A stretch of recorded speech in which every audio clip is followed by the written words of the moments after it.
ஏற்கனவே என் மாமியார் என் குடும்பத்தை எப்ப பாரு மலட்டு குடும்பம்னு சொல்லி வைவர்.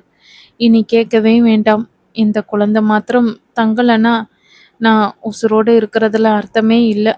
அரளி விதைய அரைச்சி முழுக்க வேண்டியதுதான் என்ற கமலாவிற்கு, கமலி, என்ன பேசுற? உனக்கே நன்னா இருக்கா? உனக்கு ஏதாவது ஆனால் நான் மட்டும் உயிரோடு இருப்பேனா என்ன என்று அதட்டி விட்டு, ஒரு டாக்டர் பொண்டாட்டியா தைரியமா இருக்க வேண்டாமா? நம்ம குழந்தைக்கு ஒன்றும் ஆகாது. நீ வேணா பாரு, உன் உடம்ப பார்த்து கொள்ளுமா, அலட்டி கொள்ளாதே. ஆறுதலாக அப்பொழுது அங்கே வந்த விஸ்வநாதன் சொல்ல, பார், இப்படி அக்கறையா சொல்ற ஆத்துக்காரர் இருக்கும்போது உனக்கு என்ன கவலை கமலா? கவலைப்படாத, உன் குழந்தை நல்லபடியா பொழைச்சுப்பான் பாரு என்ற சாரதா, ஆ அம்மா, வலிக்கிறதே என்று சாரதா சட்டென்று வயிற்றை பிடித்து கொள்ள, கமலா, இந்த பொண்ணு யாரு? பிரசவ வலி வந்துடுத்து போல இருக்கே. ஒரு நிமிஷம் நீ அவளை பாரு, நான் வெளியே போய் டாக்டரை கூப்பிடுறேன் என ஒரு பொறுப்பான மருத்துவராய் அங்கிருந்து விரைந்து வெளியேறினார் விஸ்வநாதன்.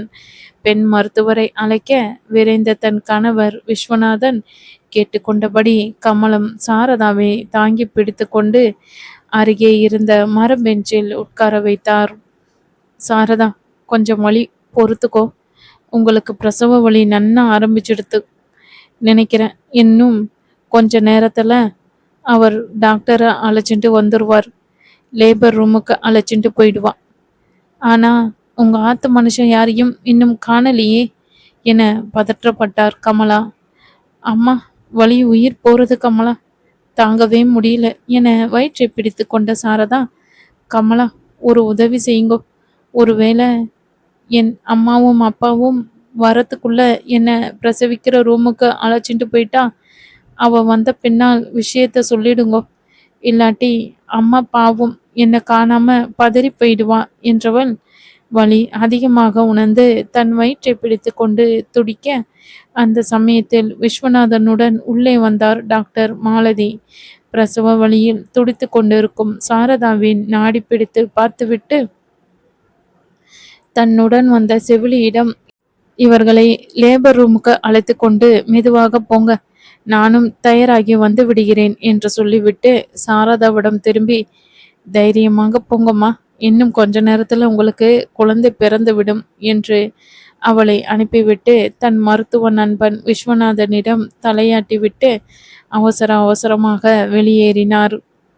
கமலா சாரதாவின் கையை பிடித்து கொண்டு, சாரதா, நீங்க கவலைப்படாம உள்ளே போங்கோ. நான் உங்க மனுஷாளுங்க அவர்கள் வந்தவுடன் தகவல் சொல்லிவிடுகிறேன் என்று தலையாட்டியபடி செவிலி கையை பிடித்து கொண்டு பிரசவ அறைக்குள் சென்றார் சாரதா. அவர்கள் சென்றவுடன் 2 நாளுக்கு முன் தான் பிரசவித்திருந்த கமலா அத்தனை நேரமாக சாரதாவுடன் பேசி கொண்டிருந்தவர் அசதி மிகுதியால் தனது படுக்கையில் சாய்ந்தார். விஸ்வநாதன் அவள் அருகே அமர்ந்து கொண்டவர், கமலா, உன்னை பார்த்தாலே ரொம்ப களைச்சி போய் தெரியுற. ஏதாவது சாப்பிட்றியா? சமயத்துல உன்னை பார்த்துக்கிறதுக்கு யாருமே இல்லை பாரு. அம்மாவுக்கு தகவலே சொல்ல முடியல. அவ இருந்தாலாவது உனக்கு ஏதோ பத்திய சாப்பாடு பண்ணி கொடுத்துருப்பா. இப்போ இந்த ஹாஸ்பிட்டல் சாப்பாட்டையே கொடுக்க வேண்டியதா போச்சு பாரு. நான் வேணா ஆத்துக்கு போய் எதையாவது சமைச்சு எடுத்துட்டு வரட்டா என்றவருக்கு, பரவாயில்லண்ணா, அதெல்லாம் ஒன்றும் வேண்டாம். எப்படியாவது அம்மாவுக்கு தகவல் கொடுக்க பாருங்கோ என்ற கமலம் கண்களை மூட ஏதோ அரவம் கேட்டு திரும்பினார் விஸ்வநாதன். ஒரு கையில் சாப்பாட்டு கேரியர் கூடையும் இன்னொரு கையில் மஞ்சள் பையில் பிதுங்கிய துணிகளையும் அடைத்தபடி அங்கே வந்த அந்த பெரியவர்களை கண்ட விஸ்வநாதன் சற்று முன்னர் பிரசவ வார்டுக்குள் சென்ற சாரதாவின் பெற்றோர்களுக்காகத்தான் அவர்கள் இருக்க வேண்டும் என்று நினைத்தவர், நீங்கள் அந்த பக்கம் படுத்திருந்த சாரதாவின் பெற்றோர்களா என்று அவர்களிடம் கேட்டுவிட்டு, உங்க பெண் சாரதாவுக்கு பிரசவ வலி அதிகமாகி அவர்களை உள்ளே அழைத்து சென்று விட்டார்கள். நீங்க வந்தால் தகவல் சொல்ல சொன்னார்கள் என்றார் விஸ்வநாதன். ஓ, அதுக்குள்ள வலி எடுத்துத்தா நேரமாகும் என்றாரே டாக்டர். நான் ஆத்துக்கு போயிருந்தேன். ரொம்ப நன்றிப்பா. அம்மா, இவ உங்க ஆத்துக்காரியா? பிரசவிச்சிருக்காளோ என்று கேட்ட சாரதாவின் அன்னைக்கு, ஆமா மாமி, நான் விஸ்வநாதன், இவ என்னோட மனைவி கமலா. நான் காது மூக்கு தொண்டை எல்லாம் பார்க்கிற டாக்டரா இருக்கேன். கமலாவுக்கு முதல் பிரசவம் இது. 10 வருஷம் கழிச்சு ஆண் குழந்தை இப்போ பிறந்திருக்கு என்று பெருமூச்சு விட்டார். ரொம்ப சந்தோஷம்ப்பா என்றவர், கொஞ்சம் டாக்டர் போய் விசாரிஞ்சிட்டு வாங்கோ, சாரதாவுக்கு எப்போ குழந்தை பிறக்கும் என்று தன் கணவரிடம் சொல்லி அவரை வெளியே அனுப்பியவர், அந்த பகவான் தான் என் குழந்தைக்கு இந்த வாட்டியாவது ஆண் குழந்தையை கொடுத்து ரட்சிக்கணும் என்ற சாரதாவின் தாய் விலாசம். கமலா ஏன் சோர்ந்து படுத்துட்டு இருக்காள்? சாப்பாடு கொடுத்தேலா? அவளோட துணைக்கு பொம்மநாட்டிகள் யாரும் இல்லையா என கேட்க, இவளுக்கு தலைப்பிரசவம் சொன்ன தேதி ஒரு 20 நாளுக்கு முன்னாலேயே ஆகிவிட்டது. என்னோட அம்மா என் தங்கையாத்துக்கு அவ பையனுக்கு உடம்பு சரியில்லைன்னு போனா.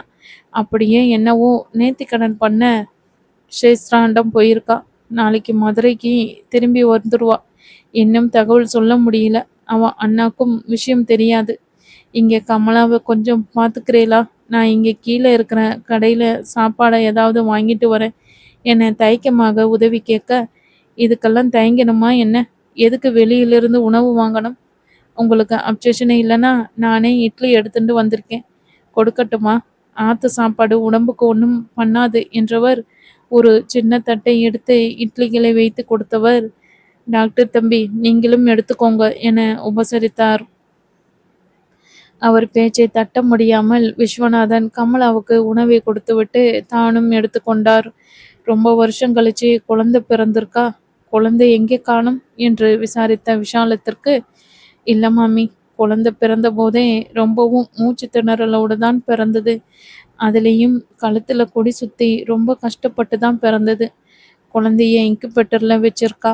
செயற்கை சுவாசிக்கிற மாதிரி இப்போதைக்கு மிஷின் வச்சிருக்கா. இன்னைக்கு சாயங்காலத்துக்கும் அப்புறம்தான் தெரியும் குழந்தைக்கு என்ன நிலைமைன்னு. எங்களுக்கும் ஒன்றும் புரியலை. இவளுக்கும் ரொம்ப வருஷம் கழிச்சு பிறந்ததுனாலே ஏதோ கர்ப்பப்பையில இனி வேற குழந்தை பாக்கியம் இருக்காதுன்னு சொல்லிட்டா. ஒரு டாக்டரா எனக்கு இதை பற்றி தெரிஞ்சாலுமே நானும் ஒரு மனுஷன் தானே மாமி. ஒரு தகப்பனா எனக்கு மனசு அடிச்சுக்கிறது. எப்படியாவது இந்த ஒத்த பிள்ளையாவது காப்பாற்றுத்தான்னு அந்த அம்பிகையை வேண்டிட்டு இருக்கேன் என கலங்கிய கண்களை துடைக்க அவரை கண்ட கமலாவும் கண் கலங்கினார். விசாலம் கமலத்தின் அருகே அமர்ந்தவர், கலங்காதம்மா, நல்லபடியா உன் குழந்தை பிறக்கும் பாரு. பிள்ளை பெத்து 2 நாள் கூட முழுசா ஆகலை. இப்படி நீ கண் கலங்கினா உடம்புக்கு தான் வரும். உடம்ப பார்த்துக்க வேண்டாமா நீ? நீ கண்ணு கலங்கினா அவருக்கும் மனசு தாங்குமா சொல்லு என்றவர், என்ன பண்றது, அந்த பகவான் ஒவ்வொருவருக்கு ஒவ்வொரு சோதனையை தரான் பாரு. என் பொண்ணுக்கு பார்க்க போனால் உன் வயசுதான் இருக்கும். அதுக்குள்ள 4வது பிரசவம். முதல் 3ம் பொண்ணா போச்சு. இப்பவாது ஆம்பளை பிள்ளை பிறக்கணும். அவளோட மாமியார் சரியான ராட்சசி. 3வதும் பொண்ணு பிறந்திருக்கு. அவ்வளவு கோபம் அவளுக்கு. அவ ஆத்துக்கு பேர் சொல்ல ஆண் வாரிசு வேணுமாம். அதுக்கு என் பொண்ணு என்ன பண்ண முடியும் பாவம்? யாருக்கும் என்ன குழந்தை பிறக்கிறது? இதெல்லாம் அந்த பகவானோட செயல். என்னவோ என் பொண்ணு கையில இருக்கிற மாதிரி இந்த வாட்டி ஆம்பளை குழந்தை பிறக்கலன்னா புகந்தாத்து பக்கமே வர வேண்டான்னு சொல்லிட்டா. என் பெண் சாரதா நன்னா பாட்டு பாடுவா. அவ பொண்ணை பெற்றாள் என்றால் இந்த வாட்டி அவளுக்கு மங்களம் பாடுவாளாம். அவ மாமியாக்காரி. எங்க மாப்பிள்ளை ரொம்ப நல்லவர். 2 பெண்களுக்கும் அப்புறம் ஒரே பையன். அவ ஆத்துக்கு வாரிசு வேணுமாம். அது என்ன அவ கையிலையா இருக்கு சொல்லுங்கோ? என் மாப்பிள்ளைய கூட அனுப்பி வைக்கல. தகவல் சொல்லணும்னு அவ ஆத்துக்கு பக்கத்துக்கு காயின் போட்டு ஃபோன் பண்ணா பேச கூட வரமாட்டேன்னுட்டா. அவ மாமியாக்காரி. பிள்ளை பிறந்த ஸ்வீட்டோட போய் தகவல் சொல்லணுமாம். இல்லைன்னா அப்படியே என் பொண்ணை பிறந்தாத்துக்கு அழைச்சிட்டு போகணுமாம். ஏற்கனவே என் பொண்ணுக்கிட்ட 1 மாசத்துக்கு முன்னாலே பிரசவத்துக்கு அனுப்பும்போதே சொல்லிதான் அனுப்பிச்சிருக்கா. இந்த வாட்டியும் பொண்ணா பெத்தா அவ பையனுக்கு வேறு இடத்துல மறு கல்யாணத்தை முடிப்பாளாம். மாப்பிள்ளை என்ன பண்ண முடியும்? என் பொண்ணு பார்க்க கூட அனுப்ப மாட்டேங்கிறா. ஏதோ இப்போ சக்திக்கு என் 3 பேத்திகளையும் அவளே பார்த்துட்டு இருக்கா. என்னவோ போங்க. லோகத்துல ஒவ்வொருவருக்கு ஒவ்வொரு விதமான கஷ்டத்தை அந்த பகவான் கொடுக்கிறார் என்றவருக்கு, நீங்க சரியா சொன்னேல் மாமி. அந்த பகவான் எனக்கு 10 வருஷம் கழிச்சு கண்ணை திறந்தார். இத்தனை வருஷமா மலடின்னு எத்தனையோ ஏச்சு பேச்சும் கேட்டாச்சு. எங்க ஆத்துக்காரரும் ஒத்த பிள்ளைதான். எங்க மாமியார் அவளுக்கு ஒரு வாரிச இத்தனை நாள் கழிச்சு பெற்று கொடுத்துட்டு அந்த குழந்தையும் இப்படி உசுருக்கு போறான்னுட்டு இருந்தால் நாளைக்கு என்ன எப்படி சேர்த்துப்பான்? ஏற்கனவே எங்க ஆத்துல யாருக்குமே குழந்தை பாக்கியம் இல்லைன்னு சொல்லி வைவான். பொண்ணோ பிள்ளையோ குழந்தை நல்லபடியா உசுரோட இருந்தாலே போதுமே. என் குழந்தைக்கு மட்டும் ஏதாவது ஒன்று ஆச்சுன்னா அவ்வளவுதான், நான் உசுரோடையே இருக்க மாட்டேன். என்னை காதலிச்சு கல்யாணம் பண்ணி ஒரு சுகமும் இவர் படல. நான் போனதுக்கு பிறகாவது வேறு யாராவது கல்யாணம் செஞ்சுட்டு சுகப்படட்டும் என்று ஏதேதோ புலம்ப ஆரம்பித்தார் கமலா. கமலா, ஏம்மா இப்படி அவநம்பிக்கையா பேசுற? நம்ம குழந்தைக்கு ஒன்றும் ஆகாதுமா என்று விஸ்வநாதன் அவளை தேற்ற முயன்றார். ஏம்மா இப்படி உடம்ப அலட்டிக்கிற? கொஞ்சம் படுத்துக்கோமா கமலா என்ற விஷா. இந்த மனுஷன் போய் இவ்வளோ நேரம் ஆச்சு, என் பொண்ணுக்கு என்ன ஆச்சோ தெரியலையே என்று கையை பிசைந்தபடி இருக்க, அந்த சமயத்தில் சாரதாவின் தந்தை சுவாமிநாதன் அங்கே பரபரப்புடன் வந்தார். ஏனா டாக்டர் என்ன சொல்றார்? சாரு எப்படி இருக்கா? ஏதாவது விஷயம் தெரிஞ்சதா என பதைக்க, நான் என்னத்த சொல்லுவேண்டி விஷாலா, நம்ம பொண்ணுக்கு மறுபடியும் பொண்ணு பிறந்திருக்காம்.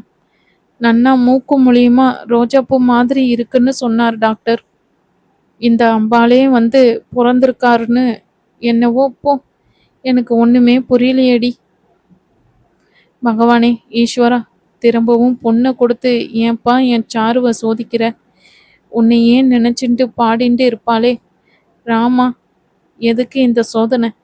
நீ ஏன் வந்து இந்த வாட்டி பிறப்பேன்னு எவ்வளவோ நம்பிக்கையோட பாடிட்டு இருந்தாலே, உனக்கு கண்ணு இல்லையா? ஐயோ, நாங்க என்ன பாவம் பண்ணினோம்? எப்படி அவ ஆத்துக்கு இந்த விஷயத்த சொல்வோம்? அவ மாமியார் அவளை சேர்த்துக்கவே மாட்டாளே. எல்லாம் அந்த ஈஸ்வரன் செயல். நாம என்னடி பண்ண முடியும்? அம்பாளே பிறந்திருக்கா, அப்புறம் என்ன? நான் போய் மெல்ல மாப்பிள்ளைக்கு ஃபோன் செய்து பார்க்குறேன், அவர் புரிஞ்சுப்பார். சாரு மட்டும் என்ன பண்ண முடியும் சொல்லு என்று சொல்லி கொண்டிருக்க ஓடி வந்தாள் ஒரு செவிலி. ஐயர் விட்டம்மா, உங்களை டாக்டர் கையோட கூப்பிட்டுட்டு வர சொன்னார். உங்க பொண்ணு ஒரே அழுக. பொன் குழந்தை பிறந்துடுச்சு, எனக்கு ஏதாவது ஊசி போடுங்கோ, நான் செத்து போறேன்னு அலறாங்க. ரூமுக்கு அழைச்சிட்டு வரணும், வரமாட்டேன்னு பிடிவாதம் பிடிக்கிறாங்க. நீங்க வந்து சமாதானப்படுத்துவீங்களாம் என விசாலத்தை அழைக்க, தாயே இது என்ன சோதனையா கொடுக்குற? இந்த பொண்ணு ஏன் இப்படி நடந்துக்கிறது என்று அந்த செவிலியிடம் விரைந்தாள் விசால மாமி. அவரை பின்தொடர்ந்தார் சுவாமிநாதன். அடுத்த 1 மணி நேரத்தில் டாக்டர் மாலதி பின்தொடர சாரதாவை அழைத்து வந்து அவளுக்கு ஒதுங்கி இருந்த கட்டிலில் படுக்க வைத்தார்கள். அவள் அருகே அந்த சின்ன பெண் சிசுவை கிடத்தினார்கள். துக்கம் பொங்க துணியில் சுருட்டி வைக்கப்பட்டிருந்த அந்த ரோஜா குவியலை மெல்ல தடவியபடி கண்ணீர் உகுந்தபடி இருந்தாள் சாரதா. மாமி, நீங்க தான் உங்க பொண்ணை தேற்றணும். என்ன செய்வது? நாளும் பொண்ணா ஆயிற்று. சாரதாவுக்கு ரொம்ப உடம்பு வீக்கா இருக்கு. இனிமேல் அவங்க உடம்பு தாங்காது. போதும்னு உங்க மாப்பிள்ளைக்கு சொல்லுங்கோ. ஆண் குழந்தையே வேணும்னு அடுத்தடுத்து முயற்சி பண்ணி கடைசியில பாருங்க, இப்போ எல்லாமே பொண்ணா ஆச்சு. போகட்டும். இனிமேல் அவ குழந்தைய நல்லபடியா பார்த்துக்க வேண்டாமா? அவ போயிட்டா எல்லாம் சரியாயிடுமா என்ன? குழந்தைகளுக்காக அவ உயிரோடு தான் இருக்கணும். அந்த அம்பாலே வந்து பிறந்திருக்கான்னு நினைச்சுக்கட்டும். எல்லாம் அவர் பார்த்துப்பா என்ற டாக்டர் மாலதி, உங்க பொண்ணோட ஹஸ்பண்டுக்கு முதல்ல தகவல் சொல்லி அனுப்புங்கோ என்றவர் தடுப்புக்கு அடுத்த பக்கம் இருந்த தனது நண்பன் விஸ்வநாதனை பார்க்க சென்றார். கமலாவுக்கு இன்னமும் அழுகை நின்றபாடு இல்லை. விஸ்வநாதனுக்கு மனமே சரியில்லை. குழந்தையை பார்ப்பாரா இல்லை கமலாவை தேற்றுவாரா? என்ன சொன்னாலும் திரும்பவும் சுற்றி வளைத்து குழந்தை பிழைக்குமா, இல்லை என்றால் தான் உயிரோடு இருக்க மாட்டேன் என்று புலம்பிக் கொண்டே இருந்தால் அவர் மட்டும் என்ன செய்துவிட முடியும்? டாக்டர் மாலதி உள்ளே நுழைய கண்டவர், மாலா, அந்த பொண்ணுக்கு இப்போ எப்படி இருக்கு? என்ன சொல்ல விசு? அவளை பார்த்தா ரொம்ப பாவமா இருக்கு. லேபர் ரூமிலிருந்து வெளியே வரமாட்டேன்னு ஒரே பிடிவாதம். அவள் நிலைமை அப்படி. அவ்வளவு அழகா இருக்கு குழந்தை. அதை பார்த்து பார்த்து அலறான். என்னதான் இருந்தாலும் பெத்த மனசாச்சே என்று அழுத்து கொண்டார். பின்னர் விசு, அந்த குழந்தைகள் ஹாஸ்பிட்டலில் இருந்து ஃபோன் வந்தது. நிலைமை ரொம்ப மோசம். ஒன்றும் பிரயோஜனம் இல்லை. வந்து குழந்தையை எடுத்துக்கொண்டு போங்கள் என்று சொல்லிவிட்டார்கள். இன்னும் கொஞ்ச நேரத்தில் வந்துவிடும். இதற்கு மேல் நம்மால் ஒன்றும் செய்ய முடியாது. கடவுள் மனசு வைத்தால் மட்டுமே அது பிழைக்க முடியும். நம் மருத்துவத்தின் எத்தனை சாத்தியமோ அனைத்தும் செய்தாகிவிட்டது என்று சொல்லிவிட்டார்கள். I am really sorry. என்னால் எதுவும் செய்ய முடியலையே. என் நண்பனுக்குன்னு கஷ்டமா இருக்கு. கமலாவை நீதான் தேற்றணும் என்று சொல்லிவிட்டு கமலாவை பார்த்தார். இந்த சம்பாஷணை ஆரம்பிக்கும் போதே கமலாவுக்கு இருந்த கொஞ்ச நஞ்சம் நம்பிக்கையும் போய்விட்டது. எங்கும் சூனியம் படர்வதைப் போல் உணர்ந்தவள், இனிமேல் இந்த உயிர் இருந்துதான் என்ன பயன் என்று நினைத்து சட்டென்று மெல்ல அருகிலிருந்த மேசை மேல் பழம் வெட்டுவதற்காக வைத்திருந்த கத்தியை யாரும் அறியாமல் எடுத்தவள் தன் மணிக்கட்டை மெல்ல அறுக்கத் தொடங்கியிருந்தாள். ரத்தம் கீழே சொட்டத் தொடங்கியது. என்ன கமலா, நான் சொல்வதை கேட்டாய்தானே? விசுவும் பாவம், நீயும் உன் மனசு என்று பேச ஆரம்பித்தபடி அவளை பார்த்த மாலதிக்கு ஏதோ சரியில்லை என்று தோன்ற, அடுத்த நொடி கட்டிலில் அந்த பக்கத்தில் இருந்த கையில் பெருகிய இரத்தத்தை கண்டவர் பதறி, விசு, லுக் ஹியர், உன் மனைவி செய்திருக்கும் காரியத்தை பார் என்று சொல்லி சட்டென்று அவள் கைகளை அழித்து பிடித்தபடி, நர்ஸை உடனடியாக ஸ்டிச்சருக்கு எடுத்து வர சொல்லு என்று ஆணை பிறப்பித்தபடி அருகிலிருந்து பஞ்சால் இரத்தத்தை கட்டுப்படுத்த முயன்றார். விஸ்வநாதன் உடனே வெளியே ஒரு நர்ஸையும் ஸ்ட்ரெச்சரையும் எடுத்து வந்தவர் அடுத்த நொடிதான் மருத்துவர் என்பதை மறந்து சராசரி கணவனாக பதறியபடி கமலாவை படுக்க வைத்து ஆபரேஷன் தியேட்டருக்கு அழைத்து சென்றார். ஒரு வழியாக இரத்தப்போக்கை கட்டுப்படுத்தி தையல் போட்டு கிழிந்த நாராய் கமலாவை சிறிது போராட்டத்திற்கு பின் காப்பாற்றி மீண்டும் அறைக்கு அழைத்து வந்தபோது வெகு நேரமாகிவிட்டது. அந்த அமளி துமளியில் கமலாவின் குழந்தை வேறு வந்துவிட்டது. ஒல்லியாய் பூஞ்சையாய் மூச்சு விட திணறிக் கொண்டு இருந்தது. ஒரு தனி அறையில் அதன் அருகே ஒரு நர்ஸ் அமர்ந்து கொண்டு அதற்கு செயற்கை சுவாசம் அளித்து கொண்டிருந்தாள். இந்த பக்கம் சாரதா, அந்த பக்கம் கமலா. இருவரின் மனமும் தங்கள் குழந்தையையே சுற்றி வந்து கொண்டிருந்தது. சாரதா வெகு நேரம் அழுதபடி இருந்தாள். அவள் தன் குழந்தையின் முகத்தை பார்ப்பதும் அழுவதுமாக பொழுதை கழித்தவள் சட்டென்று ஒரு முடிவுக்கு வந்தாள். அம்மா, டாக்டர் கொஞ்சம் கூப்பிடேன் என்று தன் தாயை பணிந்தாள். அவள் தந்தையும் அம்மாவுடன் வெளியே சென்றார். அடுத்த சில நிமிஷங்களில் டாக்டர் தொடர வந்தனர் இருவரும். சொல்லு சாரதா, கூப்பிட்டியாமி? எதுவா இருந்தாலும் சொல்லு என்று ஊக்கினார் டாக்டர் மாலதி. டாக்டர், இதை சொல்றதுக்கு எனக்கு வாய் வரல. ஆனாலும் எனக்கு சொல்லாம இருக்க முடியல. திரும்பவும் அதையே தான் சொல்ல போறேன். உங்களால முடிஞ்சா எனக்கு ஒத்தாசை பண்ணுங்கோ டாக்டர். எனக்கும் என் குழந்தைக்கும் விஷம் ஏதாவது கொடுத்துருங்கோ. போய் சேர்றேன். எனக்கு தெரியல இந்த நிலையில் என்ன யோசிக்கிறதுன்னு என்று விம்பினாள் சாரதா. மெல்ல அவள் தலையை தடவி கொடுத்த டாக்டர், சாரதா, உயிரை காப்பாத்துறதுக்கு தான் நாங்க படிச்சு வந்திருக்கோம். அதை எடுக்க யாருக்கும் உரிமை கிடையாதுமா. பெண்கள் அந்த அம்பாளோட அவதாரம்னு உனக்கு நான் சொல்லியா தெரியணும்? பொண்ணை பெத்தவா எல்லோரும் இப்படி யோசிக்க ஆரம்பிச்சா இந்த பிள்ளைகளை பெத்து கொடுக்கறது யார்? இது இயற்கையில் நியதி. நீயோ நானோ என்ன மாற்ற முடியும்? சரி, ஒரு பேச்சுக்கு சொல்றேன். நீயே எதையாவது பண்ணிட்டு போய் சேர்ந்துட்டா அப்போ மட்டும் உன் பிரச்சனை தீர்ந்துடுமா? உன்னோட மற்ற 3 குழந்தைகள் கதி? அதுங்களும் பெண் தானே? 2 கெட்டா வயசுல உன் பெண்களை விட்டுட்டு போறது உனக்கு சரின்னு தோன்றதா? அத உங்க வீட்டில் நன்னா பார்த்துப்பாளா? சொல்லுமா என்று கனிவுடன் கேட்டார். சொல்ல முடியாத துக்கம் மனதை அடைக்க கண்கள் தன் போக்கில் நீரை வெளியேற்றியபடி இருக்க, தெரியலையே டாக்டர், நான் என்னன்னு சொல்றது. ஆனா ஒன்று மட்டும் நிச்சயம், இந்த குழந்தையோட என்னால் அந்த வீட்டுக்கு போக முடியாது. அவ்வளவுதான் என்னோட வாழ்க்கை என்று விசும்பினாள். சரிம்மா, நீ ஏன் அங்க போகணும்? உன்னை அவங்க மதிக்கல. உன் குழந்தைய ஏத்துக்கவும் தயாரா இல்ல. இந்த நிலையில் உனக்கு எதுக்கு அந்த புருஷன்? நீயும் படிச்சிருக்க. ஏதோ பாட்டு சொல்லித்தரேன்னு அம்மா சொன்னா. உன்னால தனியா நிக்க முடியாதா உன் குழந்தைய வச்சுண்டு? என்று வேறு ஒரு பரிமாணம் தந்தார் டாக்டர் அவள் வாழ்க்கைக்கு. டாக்டர், என்ன சொல்றீள் நீங்க? எங்க ஆத்துல இதுவரை வாழ வெட்டியா யாரும் வந்தது கிடையாது என்று பதறினார்கள் தாயும் தந்தையும். இன்னமும் எங்க குலத்துல ரொம்ப குறுகிய மனசு படைச்சவா நிறைய பேர் இருக்கா. என் பிள்ளை ஒரு அமெரிக்க வெள்ளைக்காரிய இழுத்துட்டு போனதையே இன்னமும் சொல்லி காட்டி எங்களை வதைக்கிறா. நல்ல வேளை இவளுக்கு கொஞ்சம் முன்னாடியே கல்யாணம் ஆயிடுத்து. இல்லாட்டி அப்படியே கல்யாணம் ஆகாம நின்னிருப்பா என்று கண்கள் கலங்கினாள் சாரதாவின் தாய் மாமி. நீங்க சொல்றதும் சரிதான். ஒன்று மட்டும் நிச்சயம். உங்களால் சொல்ல முடியுமா? அவங்க நிச்சயம் இவளை ஏத்துக்க மாட்டான்னு அதை உங்களால கேரண்டி கொடுக்க முடியுமா? காலம் மாறலாம் இல்லையா என்ற மாலதியை. இல்லை டாக்டர், நிச்சயம் அதுக்கு நானே கேரண்டி கொடுக்க முடியாது. அவர் ரொம்ப மோசம். என் ஆத்துக்காரர் ரொம்ப நல்லவர். ஆனா முதுகெலும்பி கிடையாது. மாமியார் ஒன்று சொன்னா மீற முடியாது.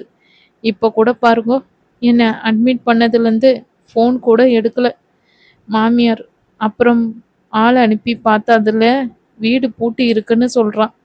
இவாளை நான் எப்படி நம்ப முடியும் மாறுவான்னு?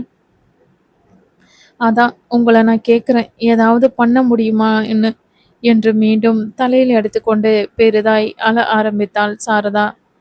நிறுத்து சாரதா, நீ இப்படியெல்லாம் பண்ணி ஏதாவது வரவழைச்சுக்காத. கொஞ்சம் இரு, ஒரு வழி எனக்கு தோன்றது சொல்றேன். நீ ஏன் குழந்தைய யாருக்காவது தத்து கொடுக்க கூடாது? எத்தனையோ பேர் ஒரு குழந்தைக்கு கூட வழி இல்லாம இருக்கா. அவளுக்கு ஆணா இருந்தாலும் சரி பெண்ணா இருந்தாலும் சரி முழு மனசோடு தனக்குன்னு ஒரு குழந்தை வேணும்னு ஏங்கிட்டு இருக்கிறவா நிறைய பேர் இருக்கா. நீ இதை யோசி. முட்டாள்தனமா உன் உயிரை கொடுத்து குழந்தைய அனாதையாக்காம இரு. என் மாமி, நான் சொல்றது சரிதானே? உங்க பேத்தி எங்கேயோ கண் காணாத இடத்துல தன்னை வேணுங்கிறவா கிட்ட நல்லா வளருவா என்று முடித்து அவர்களை கேள்வியாய் பார்த்தார். அம்மாடி, நீ அந்த மாதிரி ஏதாவது ஏற்பாடு பண்ணா நான் காலம் முழுதுக்கும் உங்களுக்கு நன்றி கடன் பட்டு இருப்பேன் மா. குழந்தைய எங்களால தனியா வளர்க்கவும் முடியாது. என்கிட்ட குழந்தைய விட்டுட்டு அவ மாத்திரம் அங்க போய் இருக்க அவளுக்கும் மனசு ஒப்பும். இங்கேயும் மனசு இல்லாம அங்கேயும் மனசு இல்லாம மதில் மேல் பூனையா இருக்க முடியாது. நீங்க சொல்றதுதான் சரி. எங்கேயோ கண் காணா இடத்துல நல்லபடியா ராசாத்தியா கொண்டாடுறவங்க கிட்ட இந்த குட்டி போச்சுன்னா அதை விட வேறு என்ன வேணும்? நீ கொஞ்சம் யோசிச்சு யாராவது இருந்தா சொல்லுமா. இன்னமும் மாப்பிள்ளை கிட்ட கூட விஷயம் தெரிவிக்கல என்றார் சாரதாவின் தந்தை. தடுப்பின் மறைவிலிருந்து கமலாவின் குரல் ஹீனமாக வெளிவந்தது. டாக்டர், இங்க வாங்கோ என்று. கொஞ்சம் இருங்கோ, கமலாவை பார்த்துட்டு வரேன் என்று விரைந்தார் டாக்டர். அந்த பக்கம் கமலாவின் கண்களில் நீர் வழிந்து கொண்டு இருந்தது.